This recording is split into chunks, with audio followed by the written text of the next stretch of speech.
It's the 120 podcast. Mikey Foley alongside Benjamin Hootie, and it's been an incredible day in the Chicago sports realm. 225-24. Remember it for the rest of your life. Patrick Kane just beat the Blackhawks in overtime. That's a little bit of a weird thought to say, to utter. And then, of course, the way we started our day at about 2 a.m. last night. Oh, yeah, Cody Bellinger with the Cubs for up to 3 years, $80 million guaranteed. Ben, we'll start there. You broke the news to me.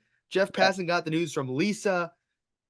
This has obviously been in the making for a couple days. Carter Hawkins deciding to stay quiet about it well on air during the TV game during game 1 of spring training. Obviously, this has been in the pipeline for a couple days. It broke at 1:30 last night. Shit hit the fan. Yeah. Credit to Lisa. Congratulations to the Bellinger family on Lou Malnati's for life. Yes. And congratulations to Cubs Nation because, folks, we manifested this. It finally happened. Cody Bellinger is a Cub for at least the 2024 season. And we'll Yes. get more into the contract details. But just starting off there, I Yeah. mean, exactly what you said. It finally happened. We finally got that big thumper in the middle of our lineup, and it makes this lineup look all that much better. Yeah.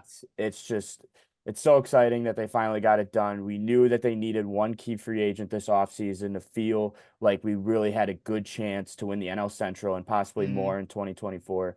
They got the deal done. Jed and Co got it done. Never a doubt, right? Never a doubt. You should have talked to us a month ago, but now we can look back and say just how we drew it up, right? Right, exactly. We've been waiting for Yeah. this episode for so We long. I have a thumbnail that's been waiting in the wings for 3 weeks for this. Um, cheers. that We was I we was did our I Christmas episode talking about if we'd get Bellinger pre or post Christmas.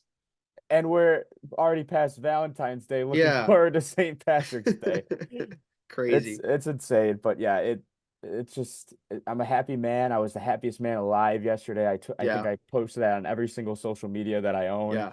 Um, but yeah, there's a lot to break down, and that's what we're gonna do here today. There's a ton to break down. As Ben pointed out, we both were posting a lot about it on social media. You may have saw as you listen to this, we both posted our new poster. At the time, it was just me, Ben, and Dansby and Saya, but now it has Cody as the big Thanos in the background. I added that That was awesome. this That was morning. awesome. Well, Just I wanted to add Cody when I made it a couple days ago, but I was like, oh, I can't. And that kind of goes in. I thought about when I was making it. I wonder like what the promotional stuff will be now for Cody. Like they're gonna have to probably go back and shoot some pictures. yeah, They already been teasing this photo shoot they did like in the scoreboard, and they already, of course, have the team pictures. Of course, they have pictures of him from last year. They could use that for his right. jumbotron picture if they absolutely need to, until they can get a better one. But yeah, I mean, things have started rolling, and Cody joined the company. Thankfully, not too late into the game here in spring training. If you would have waited a couple weeks later, things would have been different. Someone said he's already at Cubs camp. He obviously I can't believe it. like be in like give out press conferences and stuff because the deal's not official. But Right. I think he's been in Arizona this entire summer or excuse me, off season for the most part. And Yeah. yeah, he was because it was Nick Madrigal actually who was going to send him a text saying congratulations, happy to have you back, and he was going to send him the text, and he turned the corner and saw that Cody was already there with him. So That's awesome. that's pretty That's funny. awesome. And gave him a big hug, I'm sure. Yes. Well, and that confirms it. And then, of course, I trust Jeff Passan, but there has been situations like the Correa one and stuff where like things just don't work out. Excuse me. But the fact that Bellinger is there, his mom is posting about the Lou Malnati's joke. Yeah. It's confirmed. They have to do a press conference. Have they announced when the press conference is going to be yet? Is it going to I be mean, tomorrow on the Monday or deal's not official, so I would assume I don't know how baseball works if it's like a business thing where like right? deals don't go through until Monday or the league 3 to 5 office is business open. days. What? Yeah, so I'm assuming the deal should get announced Yeah. tomorrow. Yeah, I would think so. They're all openly talking about it in the locker room. Hendrick said he's one of us or whatever. Like Yeah, I love how excited the guys are about it. Like exactly. I've never seen better stat to minute ratio out of a professional athlete than Albert Alzolay last night at 1:30 in the morning. It Jameson was Tyone. Jameson Tyone was Tyone was good the too. first one. He was the first one Steele was right on going it. too. Yep. Steele and Aber were replying to each other. Yeah. Aber, as always, was just clicking away. Aber tweets more than Trump, I swear. He just click, click, click, click, click, click, click, click, click. He just goes. Yeah. And all of his tweets are awesome. And I'm just it's awesome. I love how excited they all are. Horner posted about it. It was that picture of them celebrating Cody hitting a bomb. It's just like, yeah, this is exactly what Dansby said at CubsCon. Like, we can't really get started until we sign him. Now we go. Right. And that's Go we go. it just shows how good of a teammate he was in the 1 year with the team. And, you know, I think the biggest thing of all is these guys are really riding around each other, and it feels like unfinished business the way that the season Yes. ended last year, and that the front office bought into the team when they're on their 10-game winning streak, and they tried to ride it out to the playoffs. Insane collapse at the end, but it still feels like unfinished business. Now it's time to buckle up. You Yeah. got the group back. You got a couple additions that are going to help humongously this season, and it's time to ride into 2024 and win a goddamn NL Central. When we started with 120, we talked a lot about last season, pre-last season. You get a group together of former MVPs, of former champs, looking with a little bit of a chip on their shoulder. The team before didn't want me, or maybe they didn't not want me, but they were looking for a new, fresh page. And they all kind of come together in somewhere that's, I would argue, among every baseball fan you would pull, a top 5 baseball environment in the league. You Yeah. come together there, and you just want to put together a winning team. Now you pair that team, including the star who has chosen to come back, so he must like it. You put that team with potentially the best manager in baseball, the one that's paid the highest at least. I think the sky is the limit. There's big things to come over this year and potentially next. So with that, Ben, I kind of want to dive into what this contract is if Yes. people who are listening don't necessarily know. I just kind of looked into it and wrote some things down before we started recording. 80 million over 3 seasons, including 30 million this year with a potential opt-out, and the same is true about 25. And then in his unrestricted free agent year in 26, should he choose to make it that far, I doubt it, he gets 20 million. Right. So that's And that's basically it, right? yeah, exactly. And that's the thing that comes into play too, because even if he has a really good year this year, he still might consider opting into that $30 million. Yeah. I don't think we'll get him to that third year where it goes down to 20, but he's only 28 years old. This provides him great flexibility depending on how his career shapes up. If he continues to have great years like he did last year and previous Yeah. seasons before he got injured.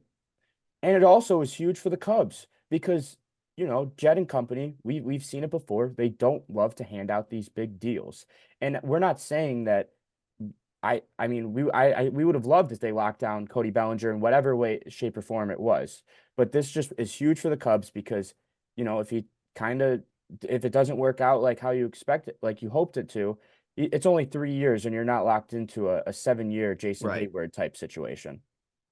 Yeah, I feel like Cody shouldn't be totally upset about it either. I've seen a lot of No, jokes yeah. about whether Cody should be upset with Boris for the situation.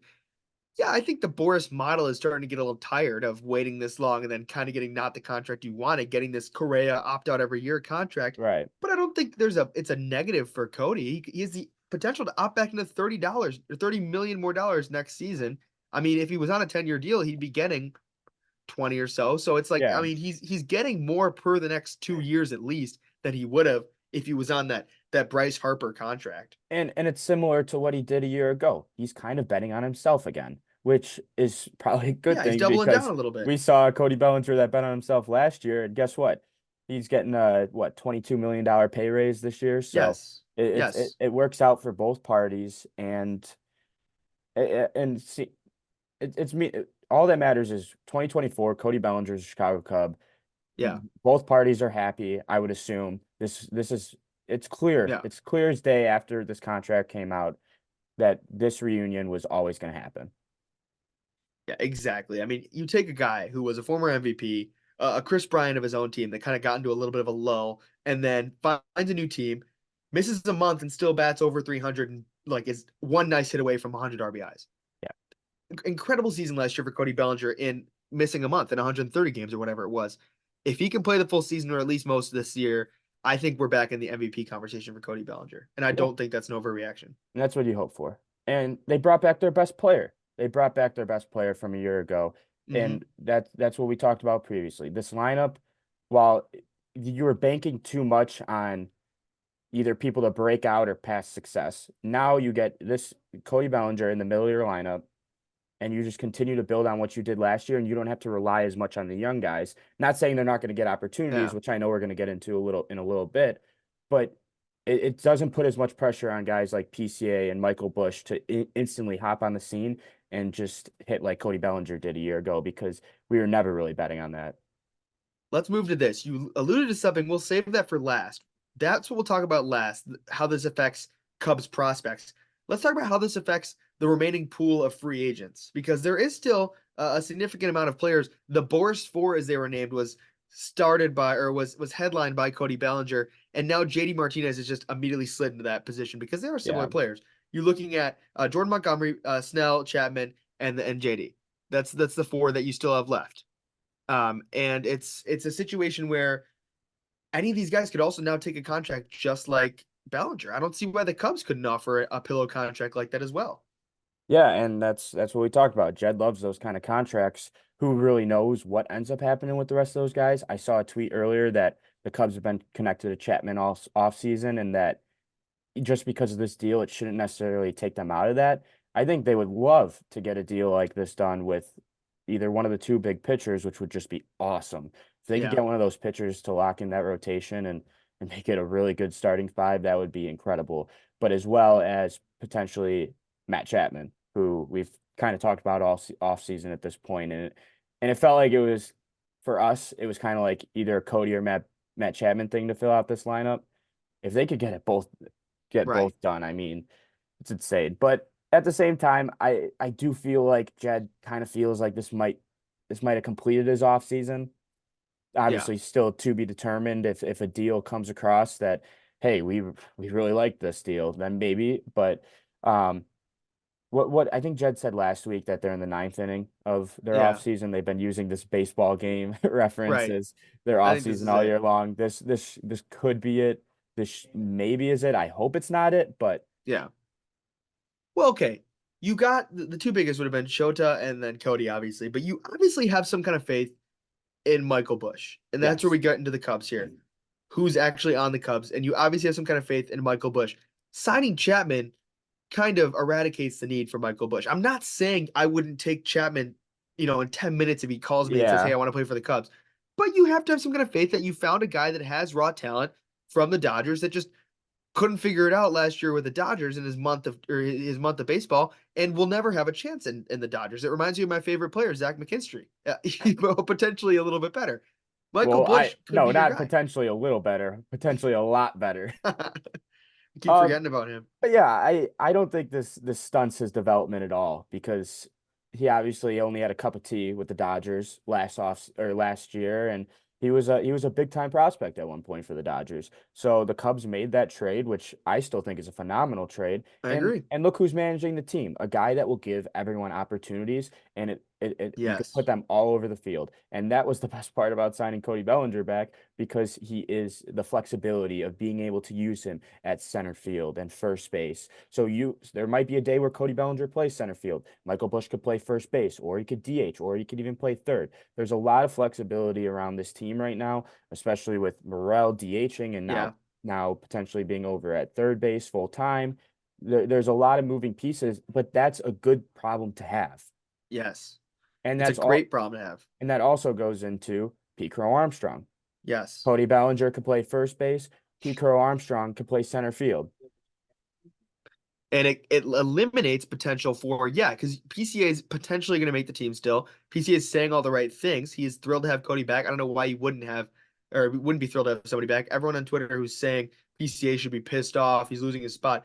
No, you know who's potentially losing their spot, who might still stay hot throughout spring training and finally stay healthy, is Brennan Davis. Brennan Yeah. Davis has never gotten his real look because he's never been healthy, and he's always been insane in the spring, and then he gets hurt. If he stays healthy, because off the first three games, he looks great. If he's healthy, he had a potential to be a center fielder for the Cubs. I texted, well, aside from PCA, I texted my dad about it last night, and I was like, if before they signed Bellinger, if Bellinger doesn't end up coming to the Cubs, I like the prospect of letting Davis finally make his way if Yeah. healthy. I still think there's a door, but it really got close to closed. There's people in front of him for sure. And Yeah, you start with Mike Talkman and Alexander Canario.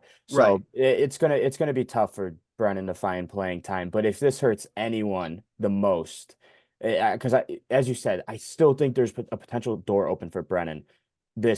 I think this just wipes Matt Mervis off the I was map, about to say the especially same with name. Michael Bush. Yeah.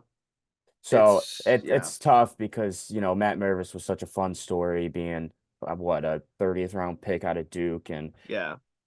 mashing 40 Soared through home the runs in the ranks. minors. Yeah. So I feel bad for him. I don't think the fit's there anymore. Maybe they could find a trade somewhere and get him some really good quality playing time elsewhere. But there's just too much DH first base logjam going Yeah. on right now with the Cubs where unless a significant injury happens, I just don't really see him as Mhm. part of the puzzle going You forward. took the words out of my mouth. Yeah, Merv in this situation was needing Cody to not come back so the Cubs would need him. And of course, you're not going to like hope the worst for your team because, as you Right. said, Ben, there are incredible and common scenarios in which players get hurt day one, and you need a guy to fulfill it. And Um, it's another part of this team. They've built up yeah. so much depth on the pitching side and even on the hitting side that, if something were to happen like that, it's awesome to have that much depth. And then we flip the page into potentially this pitching staff. You talk about the potential of signing Montgomery or Snell. Very minimal. Probably not going to happen. I would be thrilled, but not going to happen. You signed Shota Imanaga. You have good stuff already in the first day of spring training from Jordan Wicks, albeit only an inning and a half or whatever it was. You don't really care. We know what Jordan Wicks is capable of. Yeah. Same can be said for Steele and Hendricks and a lot of guys in this team. Potentially Tyone, who seems excited to be back for year two and really could turn a page. There are people waiting, though, if people like JMO don't figure it out. And I look first to Kate Horton. I mean, we don't know when it will be, but people are definitely have their eyes on K Horton this year, and he has ace potential stuff. We've talked about it for the last year on this podcast, which it's crazy that's been a year now that we've been doing this, but Yeah, there we go. seriously. Cade Horton is just one of those guys that I think every Cubs fan is just excited for. We know he's gonna. I feel like everyone knows he's gonna hit in the major leagues just because of what he's been able to do in the minors and the stuff that he brings along with as I said, ace potential. So Cade Horton is super Yeah, exciting, and if they were not to go out and get another starting pitcher, which once again highly doubtful, but you never know. yeah. And the potential relief opportunities and maybe even backup starter, 6-man starter Yeah, opportunities from him or Killian, Hayden Wesneski. The list grows. There is opportunities to come for some of these young pitchers. Um, it's a hot seat and not a cool throne. Pardon my take reference for Jamison Tyone. There, it is for sure. Or whoever else in the Cubs pitching staff. I mean, let's say Shota has that like little lull a couple weeks in, and maybe he misses a start or two. I hope that's not the case. I hope he just comes out going right away. But there is an adjustment period to playing in Major League Baseball. There are people waiting for their opportunity in that there Cubs pitching pipeline. there's so much depth there, and we didn't even mention Javier Assad, who was phenomenal Yeah, last year as a spot starter for the most part, and as well as Ben Brown, who yeah, that might have been Jed's greatest trade, managing to get a half year out of veteran minimum David Robinson for a top 20 pitching prospect in Major League Baseball and Ben Brown. So yeah, yeah. you put it perfectly. There's so much there in the pipeline that's going to eventually be able to unfold and it's once again, as I said, Yeah. great problem to have. That's the key phrase of this episode. Somebody else who's gotten a couple big hits, Matt Shaw, not going to make the team from day one, I would really doubt, but it would take an incredible spring. But that's someone that's going to miss opportunities potentially with Bush and Bellinger, whatever. But that's not something we were worried about already. He wasn't going Yeah, to make the day one roster, although he could create a situation where he's putting himself in position to make this team by some point, and if need be, whenever they need a guy. I don't know why, but Matt Shaw hasn't even made the major leagues yet, and he might be one of my favorite players on the Cubs already. Yeah, he's Don't know awesome. why. He's just a kid, short kid, goes out there and rakes. But depending on what happens with third base, aka Christopher Morel is going to be in this lineup every day. It's just a matter Hmm. of if he could play a good third base.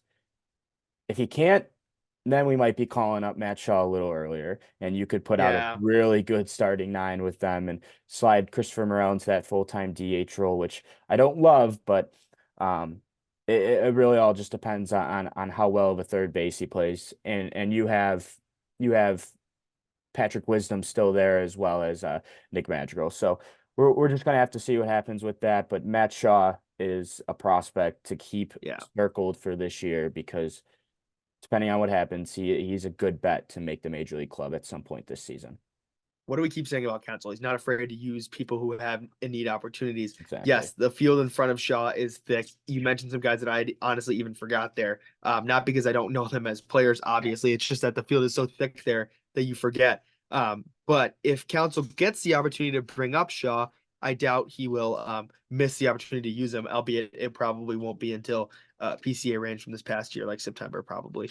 Or even But it, who it knows? could it could be earlier. You never know with Yeah, Major League Baseball. Nico Horner got called up like 3 weeks after he got drafted. So that's true. Good point. You never know. And yeah, I mean, Merv had that chance early on last year, and then it went as far to say JD was saying on the call that it almost seemed like he was like too nervous for it and was relieved to go back down and never really saw it again. I don't know what to think about Matt Mervis. I really, like you said, Ben, I look at David Bodie still playing in these spring training games, and I'm like, we should have traded him 3 years ago. He could still be a major leaguer. no It, way. I I don't think he's good, but I think he could be on a team that needs like he's better than Zach McKinstry. I see David Bodie on these spring training games. I'm like, dude, just go home. You already I got your forgot check. that he's still Just go like home. You got your check. he's isn't he the highest paid player in minor league baseball or something like I that, or one of think the top I five? Yeah, think so. He got like a what, $50 million extension yeah. for like 8 years, something crazy like He's that. picking up the tab at dinner at Iowa Cubs. It's not that contract's not hurting the Cubs in any way, so No, don't no, no, don't get no, too don't get too upset about that one. no, no, no. I'm not I'm not upset saying about it. you. I'm not saying you. I'm saying like Cubs No, no, fans. I know. I'm saying for his sake, I wish that they would have done something about him because I feel bad for him. I wish that I think he could at least be fighting for a major league spot elsewhere, but it seems like there's no scenario where he finds his way back to the Cubs this year. I don't remember him If being we up didn't much. see if Yeah. we didn't see him last year, we're not going to see him this year. No, I was about to say I don't remember a specific time he was even around for a game last year. There was even times that they traded Master Boney up and down and they never really saw Bodie. I mean, it's I mean, I know that it's a position based thing, but it's I don't know. It's Who I think this is a good question. Who do you think is the odd man out now on the 26 man, considering Belly's back? I think it might be Wisdom, honestly. I don't know if they'll look for a trade for maybe some cash considerations or a minor league player or what it might be, but because I don't think you want Wisdom blocking Canario from getting a starting spot on the 26 man, right? I, I'm hesitant to say it because yeah, you're probably right, but I'm hesitant to say anyone's name because I truly don't know what Craig Counsell thinks. Yeah. Ross had a weird relationship with Patrick Wisdom. He'd always be upstairs, but he never played. And then when he did play, it was always like way too often in weird situations. And I think Wisdom is good. Like Wisdom obviously kept himself around long enough past a quick rebuild. Yeah. Um, I'm hesitant to see what Council thinks because all we know about Council for now is he's not afraid to use all of his weapons, and yeah, you're not going to block a younger guy from getting his opportunity there under Council's leadership. So you might be right. I just don't know who it would Or be. even I'm thinking even farther than that. It might not even be Canario that we're worried about blocking. It might be like Picro Armstrong that like might not get an Hmm. opening day role. I think there's a field of four that could either be on the move or just straight up release. I would assume it's Miles Mastrobuoni, Nick Madrigal, Mike Talkman, which I highly doubt, but he could be a part of that field of four considering you just re-signed a left-handed outfield bat. And did I say Patrick Wisdom? Patrick Wisdom. Yeah, I think that's the four. We'll have to see. They'll stick around for spring training because you could have these rosters big and whatnot. But um, yeah, I would think that's the field of four that it can move around depending on how this roster shakes out come opening day. it's a good problem to have. Yeah. We could have done this episode. We were planning on recording tonight either way because we're getting back into our Monday schedule, and we could have recorded this episode talking about all the people that will replace Cody Bellinger's level. You know what I mean? Oh yeah, right. How do we replace Jeremy Giambi in the aggregate? Right? Get who he gets on base, he gets on base. We could have been moneyballing with Brennan Davis and PCA and this, that, and this. Ultimately, the 2019 NL MVP is Cody Bellinger, and he is on the Chicago Cubs. That's all that matters, Mikey. We finally made it to the mountaintop. Mm-hmm. We Well, don't not yet. We'll true. get there. But we don't have to worry about yelling at Jed for an entire season because he No. didn't go out and get his best player from a year ago. He's here to stay, folks. Yeah. That's all that matters. some people need to go back and eat their words. You and I both were talking about this earlier on in the offseason. People were overreacting a lot about Yeah. Jed Hoyer not really striking fast right away. He had his plan, he completed his plan. Like I it can is a pretty solid offseason.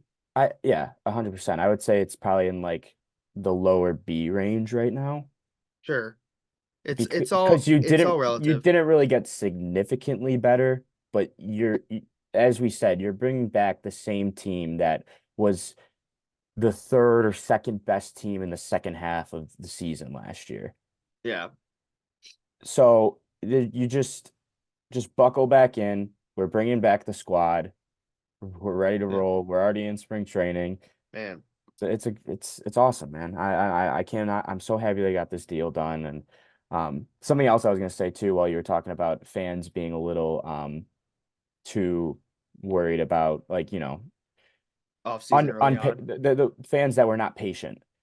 Hmm. I cannot believe that we were the first one to get a deal done with Scott Boras out of this Boras for. Yeah, this is true. I totally thought Cody was going to be the last one on the market just because the Cubs Oh yeah. uh reasons to not work with Scott Boras in the past, because they will usually Hmm. just pass on Scott Boras' relationship Yeah. because it seems like him and Jed have gone through some murky waters or something. I don't know what it Yeah. is, but They figured it out. I cannot believe they were the first team to get it done, and that Monty and Snell and Matt Chapman are still out there. We'll see what other details come out about what the other contractual details there were, maybe from other teams, maybe from the Cubs. Ben, I thought today, I mean, because the Bulls just won, which like whatever. The Hawks lost, but they lost in overtime to Patrick Kane, so like that's awesome, and we have a better chance of getting Macklin Celebrini now, so it's all relative and it's all a win. Um, the Cubs signed Cody Bellinger.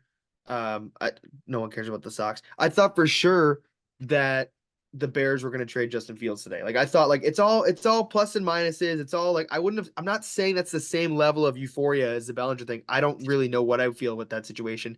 I just was like, this has been such a bulletin day for so many sports. It's almost like when there's just like a Sunday night press release dump for a bunch of teams just Yeah. so like people forget about it. Like I almost thought like the Bears would be like, oh, in this situation, we wouldn't even be the focus. Let's do it.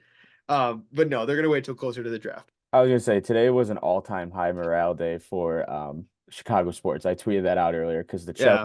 the Chelios The jersey Chelios thing too, retirement was yeah. just awesome. Theo Uh, Epstein at the Chelios retirement. yeah, some of the players from the old team coming back, Dennis Rodman, it was just awesome. But I think if we would have gone into this Justin Fields trade thing, we would have pissed off about 50% of Bears fans. So, Dennis Rodman didn't even show up for the Bulls Ring Hall of Fame Ring of Honor thing. but He he showed showed up up for for his boy Chris Chelios. I love it. I had thought I re-looked it up today. I had thought the story of it ended up being Jeremy Roenick golfing with Michael Jordan. Okay. And the story I thought it was Chelsea. This is why I looked it up, but it ended up being Jeremy Roenick. But I never realized how much those 90s Bulls and the 90s Hawks hung out all the time. And I guess Roenick and Jordan used to golf all the time, and they did 36 holes one day walking before a Bulls game, the two of them. And Roenick beat Jordan twice.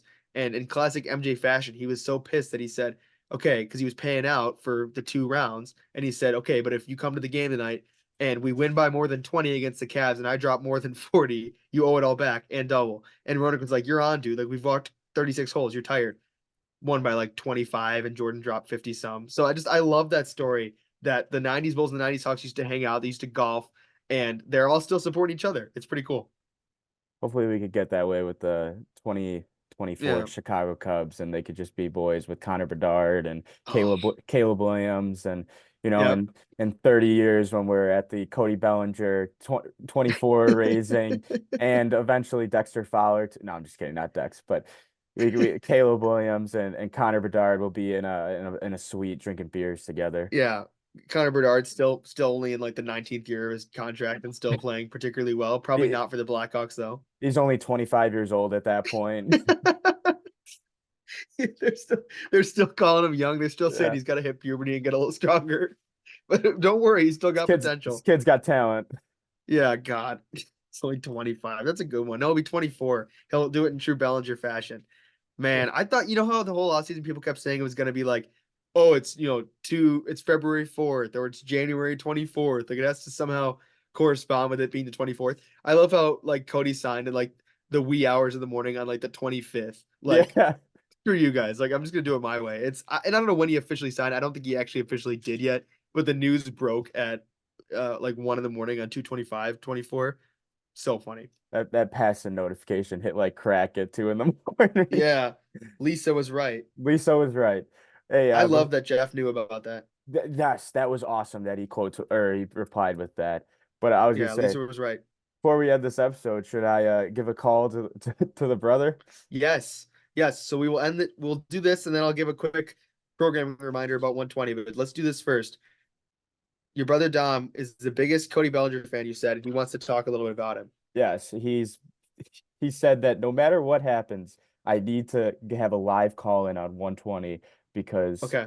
whether he ended up leaving, which if he would have left, he would have gone crazy. Yeah, But I'm now sure. he said he wants to call in, so Let's hear it. everyone, Dom Hootie, everyone.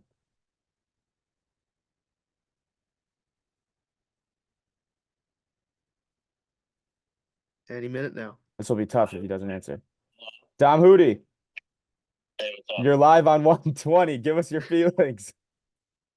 All right, gentlemen, first of all, thanks for having me on. This was a very long, hard, thought out process, way longer than any of us wanted to. But in the end, Belly is where he belongs.